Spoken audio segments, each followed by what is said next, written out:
Welcome.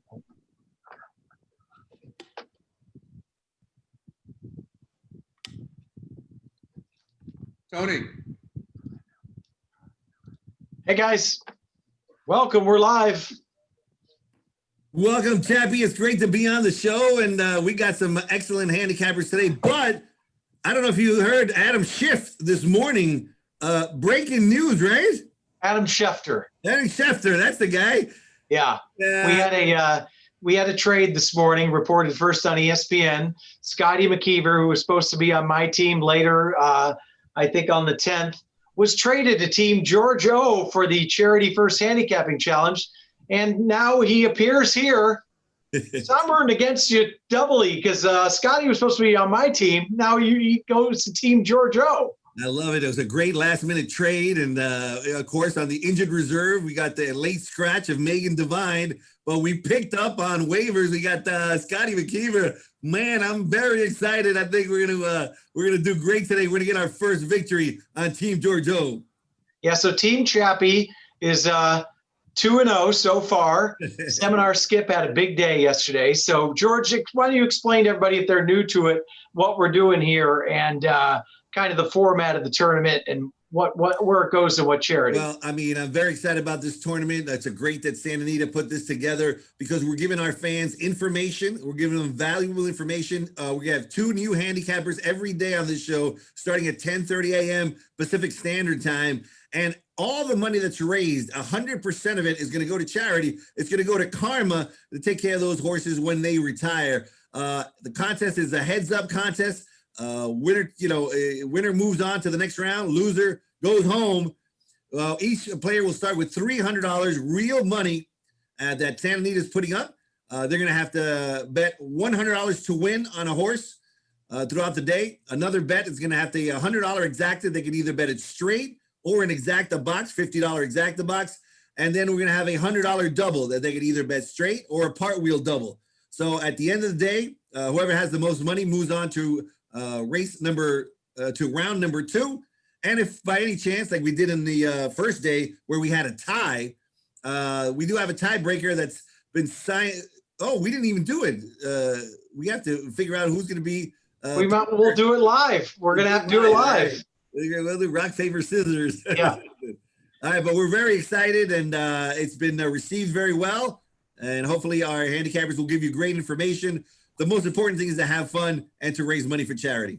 And yesterday we raised about $1,200 somewhere in that range that went into the pool towards Karma. So that being said, since he's been traded, why don't you go ahead and introduce your teammate today? All right, I got a great picked him up on a trade, and I'm very excited because he is definitely one of my favorites. We worked together many times on TVG. He is a wonderful, always dressed dapperly. He's just a dapper looking guy. And he started myracehorse.com. Now he's got a fantastic company called Equine Edge that I've tuned into many times. Just takes into account so many factors, so many analytics, algorithms, AI, just everything you could imagine, and comes up with some spectacular information. I highly recommend everyone watching to go to Equine Edge because it is fantastic. He won a picks at Del Mar for $1.2 million. I mean, he's known for hitting pick 5s, pick 6s. You know, if there's a pick in it, he's got it covered. He's my man, Scotty McKeever. Wow, what an introduction that was, George. I appreciate that. And by the way, all those clothes, when I was on TVG, they don't fit anymore. So they don't fit anymore. I was able to squeeze this in, but there's a little bit too much time at home. So I don't know. I gotta get on the treadmill or something. I don't know, or stop, or maybe put some tape over my mouth. I'm not sure. All right. Well, good to be on with you guys. Glad to have you. I wish you were on my team, but that's okay. I love my teammate. He's a tournament player and a weekend warrior. George has this long, introduction. Mine's very short and sweet. My man, good friend of mine, Jason Avila. Jason, what's going on, my brother? Not much, guys. Not much. Happy to be here. Happy to help out. Hopefully, pick some winners and make some money for charity. The horses are what got me into this game from the start. So it's really nice, and I'm very flattered to be able to try to make them some money for the retirement for Karma and retirement fund. So it should be fun. I'm excited. I watched yesterday. Good performance. Scotty's tough. I know Scotty from the tournament scene and all that stuff. I follow it pretty closely. So should be good. Should be fun. Hopefully we can pick some winners. Well, before we get started, since you did say that, Jason, you can go first. What were your guys' thoughts yesterday? Who impressed you the most? What'd you think about some of the win in your in races or any particular race? Most impressive, I thought, visually was probably Princess Noor. I didn't look at figures or anything yet, but she's looked like a supremely talented filly from the very beginning. I don't know what she beat up on yesterday, but the way she does it, you can tell she's ready to take on the heavy hitters, whoever's out there. So that's kind of exciting. Improbable was really good. He did get the setup, but he's been training really good and he's been improving and that was pretty impressive. I just, if he could have progressed last year a little bit sooner, I needed him really, really bad to hit the board in the Derby, and it would have been a year-changing score. But no, he's a good horse. He's a good horse. But yeah, those were the two that stood out the most. Scotty? Princess Noir for sure. I mean, that was ultra impressive. I mean, that horse could have won by probably 20, and it probably got the setup in my mind. I think that was just a bad field. Maximum Security, we've kind of all felt it. Like, is this horse going to be able to sustain all this? And I don't think so. I don't think these races are that strong, and I'm not sure this horse is going to be the same moving forward. I'm not taking anything away from Maximum Security, but Princess Noir has a future for sure. That's your Breeders' Cup winner in my mind. What do you think there, Georgie boy? Yeah, Princess Noor just looks fabulous. The way she did it with ultimate ease. And like I said, Improbable looked great, but Improbable has really been putting it all together and got such a perfect setup. All the other horses were battling for the lead. He just sit back, chilly, and came. But Princess Noor looks like the Breeders' Cup is going to have a superstar on their hands. And, she's got a filly that came in second to her, runs today in a maiden. And we'll see, she probably is going to crush as well. So a pretty exciting day yesterday. The whole weekend, we had 10 races on Friday, 11 yesterday, 11 today. We've had to overcome a lot of adversity with the COVID and the fires and the plague and locusts. And I mean, I think what's next? Goodness gracious. But what a spectacular weekend to start it off, and a really great card here today. Yeah, no question about it. And by the way, the marketing people like to put signs behind me, which I'll show you. Yesterday, after day one, we had been blanked. So they put, "We need a winner." Today, they respect me so much, they put, "I'm with stupid." So I really appreciate it. So wait, guys, before we get into our plays, let's go with each, Jason, once again, first, what type of plays do you look at handicapping? You're mostly a pick 5 player. Just what are some of your things you're strong at, or what do you look to play on a daily basis? I actually used to gravitate more towards the pick 4s and pick 5s, but over the last couple of years, I've focused more on the verticals. But at the end of it, it really just comes down to what my opinion is, and I try to maximize my betting so that I'm maximizing my opinion if it's right. So, if I like something in a race and there isn't anything in the next couple races or the races before that I really like, I'm not going to force it to try to play a pick 4 or a pick 5. So I'll focus on exactas and trifectas, but it just depends. I'll play pretty much everything. I don't have a cookie cutter mold that says just play this and that's it. So it all depends on the scenario. And Scotty, your Twitter handle is @ScottyPick6. So I mean, you got to be saying that pick 6 is one of your favorite bets. Well, it's changed all, Giorgio. Oh. They took away the $2 pick 6 from me. I mean, that was my thing. See, the thing is, I'm an action player, and the pick 6 would control me some, right? So sometimes I just want action, and so the pick 6, I'd handicap my ass off, and then I put my picks in, and I'm done. I got to leave it at that. So I can't go bet every single race and just give away money because I want action. And so I've honestly missed the $2 pick 6. And so I don't even know what I'm about anymore when it comes to, I'm really focused on the equine edge, to be honest with you, and building that up. When it comes to the betting side of it right now, it's an area that I'm trying to work on for equine edge to help people, even like me, so we're more controlled, so we can focus on longevity and I've been blessed with my businesses, so I've been able to cover my losses where not everyone can do that. So I'm kind of for the small guy with equine edge, and we're actually building a really nice platform right now for betting, actually, to help people through the ticket generator with making their bets. So I'm hoping to do that, but I'm missing the $2 pick six for sure. So let me ask you guys this, because most guys who play every day that aren't as sophisticated or as successful as you guys, they tend to single the most logical 1 to 5 shot. Do you guys have do you like to single a horse that's 5, 6, 7 to 1? You got to create your own value. How do you separate yourselves from the everyday Joe that plays that makes you guys successful? Jason? Yeah, I rarely play that structure of find a single that I really, really love and build my pick 4, pick 5 off of it. If I do love a horse and the horse is a price 6, 7 to 1 or higher, I will play a ticket. I will single it on a pick 4 or a pick 5 or even a pick 6. But what I really had a hard time taking over the years was playing a pick 5 and singling that horse and it winning, and then losing on another race where Guilty. That's terrible. I hate that.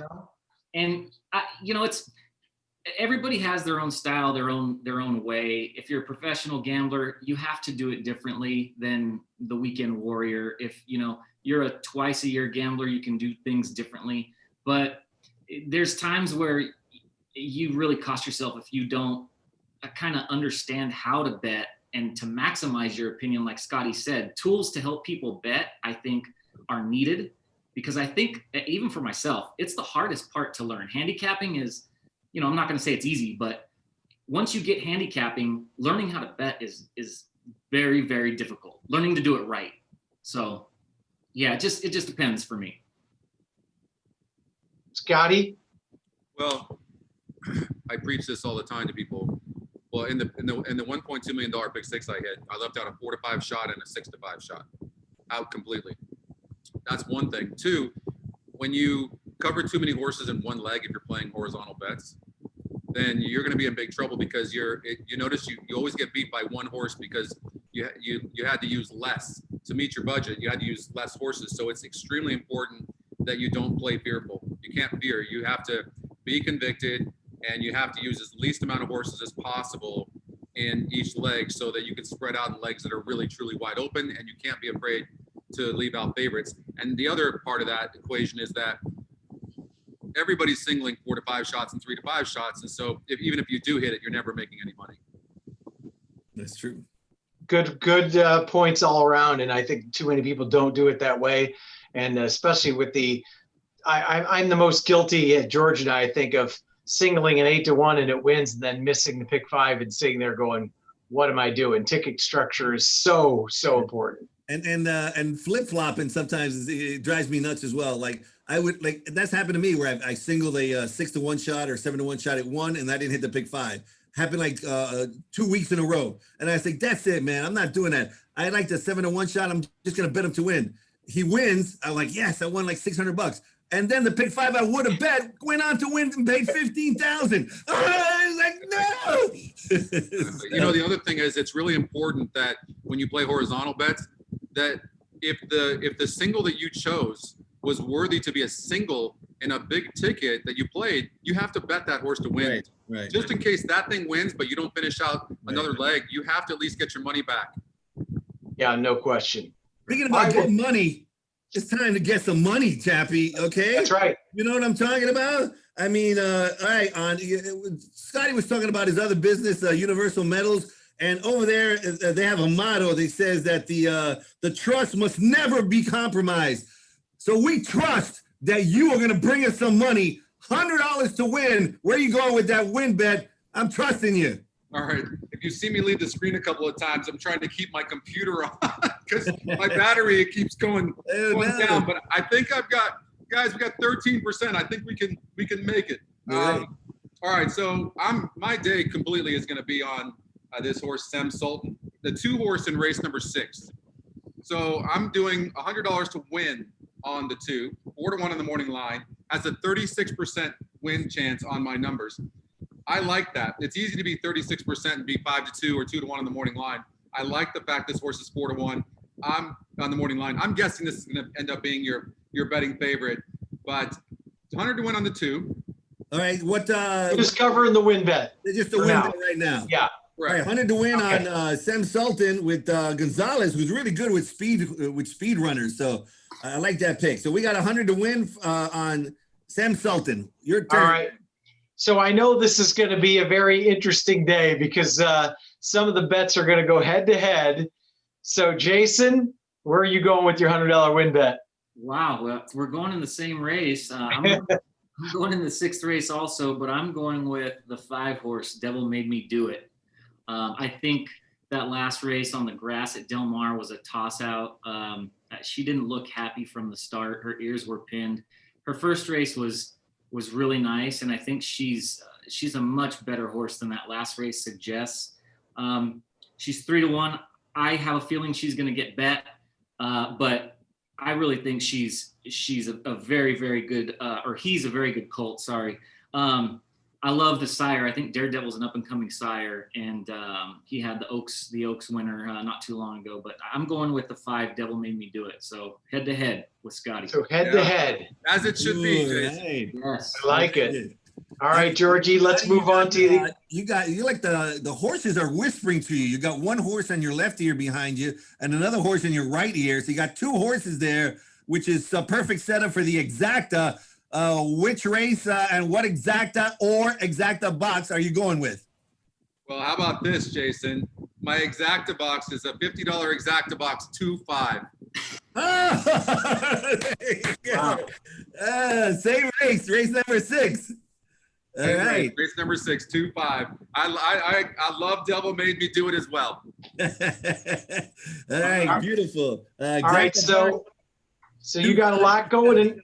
You got a lot going here in race 6.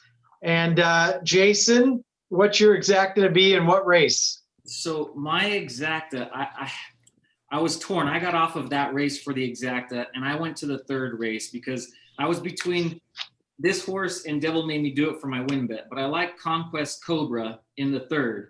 So I ended up going a $50 exacta, 5 with 6-7, Cayman's Cobra and El Huerfano.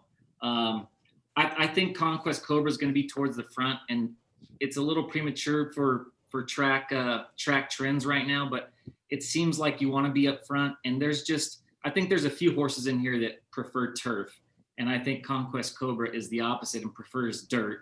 So I'm going to take a shot there, 5 over 6-7.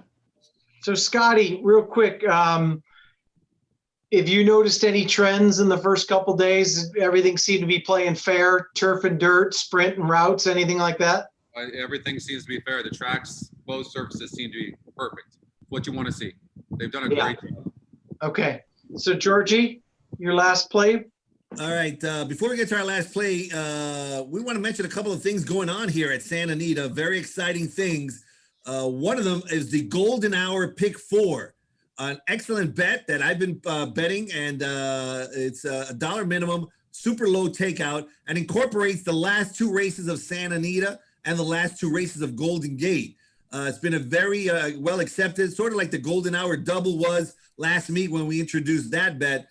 And hopefully you guys will take a look that are watching at that Golden Hour Pick 4. Also, in the winner's circle, you can have your cutout, a cutout of you in the winner's circle. For just $200, you can have your face right there. So go to santanita.com/cutout and get involved. We love to see you in the winner's circle. Scotty is going to put Team George O in the winner's circle with a daily double, and I know it's going to hit. I know it. Scotty, come with it, baby. I don't know. Jason's pretty tough. I mean, I like Devil Made Me Do It as well, but we're all in on the 2, guys. We're going to stick with race number 6. We're going to go Sem Sultan the 2. We're going to do a $50 daily double, and I'm going to go with I'm going to go with a couple of long shots, guys. In All right. for the daily double, race number 7, we're going to come with the 6-horse Cherry City, who's 12 to 1 in the morning line, and we're going to go with Her Legacy, the Scotty long shot, actually. And I think this is a wide open race. I think Acting Out will be your favorite, the 7-horse, but I think that horse is very vulnerable. So tell us a little bit about Cherry City. Just blinkers off, second off of a long layoff, and a little bit about the 8. Why you like those two? Anything watching past replays or? Well, I think the blinkers off needed the last race, was off a year, showed great speed. I think this horse can go gate to wire for sure. And needed that race obviously and ran huge. And I like the fact the horse lasted to the stretch while dueling. That's a really good sign. And I think this horse can be much tighter this time around from Mark Latt. I don't think you're going to see 12 to 1 morning line or 12 to 1 like the morning line suggests, but I think this horse looks good. And then Her Legacy, this one ran much better than looks. Had some issues, was placed 4th, and had bumping going on and everything. Comes out of that same race. And I think this horse, I wouldn't be surprised by a big effort also by Her Legacy. So I'm going with a couple of long shots in my daily double. If you're going to put a favorite in the first leg, got to make some money. So you got to come back with something with a price. Scotty Longshot, he always has some prices in there, of course. So Jason, so far we got a lot riding on race 6. Where are you going with your double, buddy? Well, 6th race. It's going to be a action-packed 6th race. So I'm going with a $50 double. Devil Made Me Do It. And then in the 7th race, I'm going 2 horses like Scotty, but 2 different ones. I'm going with 2, La Tub, and the 9, She's a Perfect Lady. I think it's a tough race. I really do. I kind of played this double basically as kind of a price play to hook up Devil Made Me Do It.